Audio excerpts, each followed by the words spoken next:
Hi, if you don't know me, my name is Juno, and my sons, Nathan and Matthew, are being baptized today. And they're twins, yeah.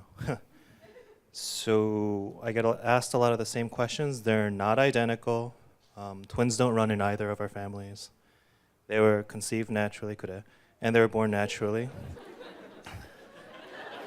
And yes, I was surprised to learn that we'd have two, but I wasn't terribly surprised because throughout my life, God's done a lot of improbable things.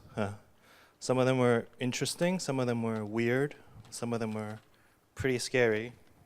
I can't concentrate with the camera like this.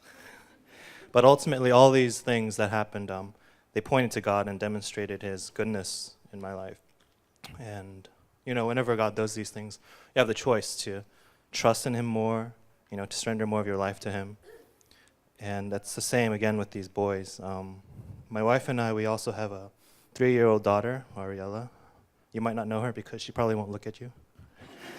But before she was born, I talked to the Lims, Davis and Diana, since they had so many kids then. I figured, who else to talk to, right? So I asked them, what's the hardest thing about having a child, going from being married with no kids to having a child? So Diana thought about it. She's like, well, you lose a lot of the spontaneity in your life. You can't just go do whatever you want. And then Davis, he kind of looked at me and, life. And he said, life gets hard. And he was right. Life did get a little hard. And now that we have 3, I'm amazed that I thought it was hard to have 1. Before they were born, Mr. Hoon, he's the father of twins, if you somehow didn't know that. Mr. Hoon talked to me about having twins, and he charted a graph for me, and he said, this is your happiness, and this is time. He said, if you have a single child, your slope, it just gradually increases. Your happiness gradually increases through time. And he said, if you have twins, your happiness goes. But then he said, when they hit 2 years old, though, it shoots right back up. So they're only 2 months. So I can't agree with everything, but I can agree with the first half of that. But, yes. So yeah, there are a lot of things you hear about parenthood from other parents, about it getting better, it going so fast, and how you have to hold on to it. And this is all true, but I really hang my faith on God being good. Through all those things, whether they were weird or scary or interesting that happened, God was there.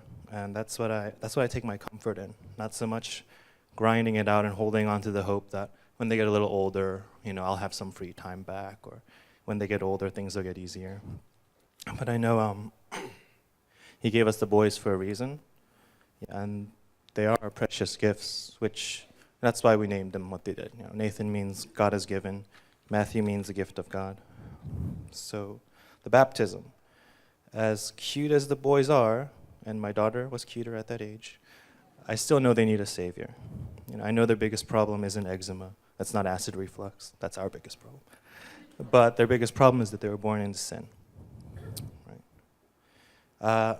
I knew a pastor who once joked. He said, if you have a problem accepting the doctrine of total depravity, he said, wait till you have kids. Then it'll be easier to swallow. And it's true. It's a lot easier to accept that. But, ultimately I know my boys have to make their own choice, whether to follow Christ or not. And all I can do is, and I'll fail, but all I can do is do my best to point to Christ and trust in God, trust in His purpose and His plans for the good and precious gifts that He's given me. Thank you.